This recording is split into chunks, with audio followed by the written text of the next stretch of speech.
Welcome friends. Biology পরীক্ষা রয়েছে তোমাদের, আর দুদিন বাকি রয়েছে। দুদিন তোমাদের পড়াশোনা হয়ে গেল।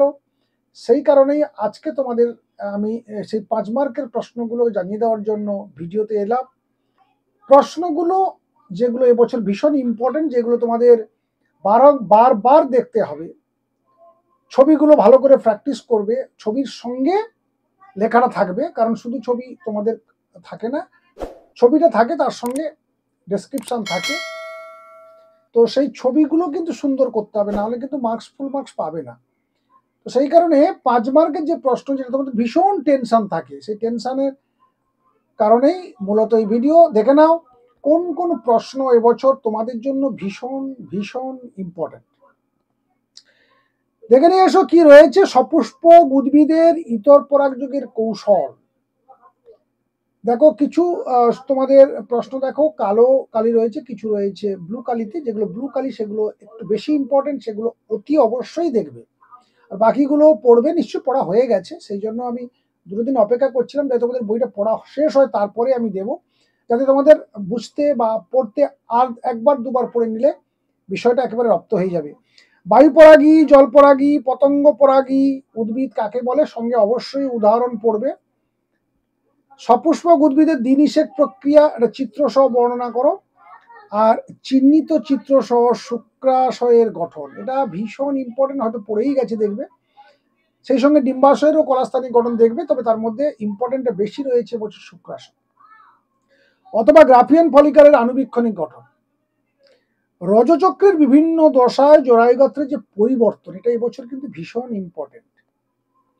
শব্দচিত্রের মাধ্যমে শুক্রাণু উৎপাদন বা স্পার্মাটোজেনেসিস, শব্দচিত্রের মাধ্যমে ডিম্বাণু উৎপাদন, ভ্রূণের রোপণ পদ্ধতি, এটা এবছর ইম্পর্টেন্ট রয়েছে। গর্ভপাত বা এমটিপির পদ্ধতিগুলি আলোচনা করো। সপুষ্পক উদ্ভিদের পুংলিঙ্গধর উদ্ভিদের গঠন, এটাও ভীষণ ভীষণ ভীষণ ইম্পর্টেন্ট। সেই সঙ্গে স্ত্রীলিঙ্গধরটা দুটোই দেখে যেতে হবে, কিন্তু পুংলিঙ্গধরটা বেশি ইম্পর্টেন্ট। ট্রান্সক্রিপশন আর ট্রান্সলেশন দুটো এবছর ভীষণ ইম্পর্টেন্ট, তবে পুরোটা তো থাকবে না, যে কোনো একটা দশা হয়তো দেবে। প্রারম্ভিক দশাটা বেশিরভাগ সময় আসে এবং ওটাই লিখতে দেওয়া থাকে। তাই ট্রান্সক্রিপশনের প্রারম্ভিক দশা এবং ট্রান্সলেশনের প্রারম্ভিক দশা দুটোই ভালো করে এবছর করবে তোমরা। ডিএনএ রেপ্লিকেশনে primase, helicase, RNA primer, DNA polymerase 3 এর ভূমিকা উল্লেখ করো। ডিএনএ প্যাকেজিং, এটাও এবছর ইম্পর্টেন্ট। আর PBR322, এটাও ভীষণ ইম্পর্টেন্ট এবছর তোমাদের জন্য। অবশ্যই এগুলো সব ছবি সহ ভালো করে প্র্যাকটিসটা করবে। ডিএনএ জেনেটিক বস্তু, এটা গ্রিপ্তের পরীক্ষা আর হার্সেচেজের পরীক্ষা, দুটোর মধ্যে একটা এবছর আসবে, ধরে নাও, একেবারে নিশ্চিত থাকতে পারো যে দুটো থেকে একটা আসছেই। বিভিন্ন প্রকার পপুলেশনের আন্তঃক্রিয়া সংক্ষেপে লেখো। বায়ু দূষণের উৎসগুলি উল্লেখ করো। মানুষ ও পরিবেশের উপর বায়ু দূষণের ক্ষতিকারক প্রভাব, এগুলো তোমরা সহজ চ্যাপ্টার, একদম শেষের দিকে। এটা তোমরা পারো প্রত্যেকে। কঠিন বর্জ্য, এবং এটাকে তোমরা খুব ইন্টারেস্টিংলি পড়ো, কারণ এখান থেকে প্রশ্ন আসবেই এবং তোমরা এখান থেকে লিখবে এবং এখান থেকে ভালো মার্কস তোমাদেরও আসে। কঠিন বর্জ্য বলতে কি বোঝো, উদাহরণ দাও। কঠিন বর্জ্যের নিয়ন্ত্রণের উপায়গুলি আলোচনা করো। কৃষিক্ষেত্রে রাসায়নিক ব্যবহারের কুফল আর শব্দচিত্রের সাহায্যে ফসফরাস চক্র। এই ছিল তোমাদের এবছরের যে 5 মার্কের যে প্রশ্ন, সেই 5 মার্কের প্রশ্নগুলো বা সম্ভাব্য প্রশ্ন।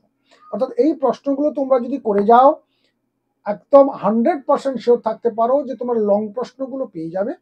তোমরা যা পড়েছো দুদিন, নিশ্চয়ই টেস্ট পেপার ধরে তোমাদের একটা নিজস্ব যে অ্যাসাম্পশন ছিল, বা যে টিচারদের কাছে পড়তে, সেই টিচাররা নিশ্চয়ই তোমাদেরকে গাইড করেছেন, সেগুলো তো পড়েছো।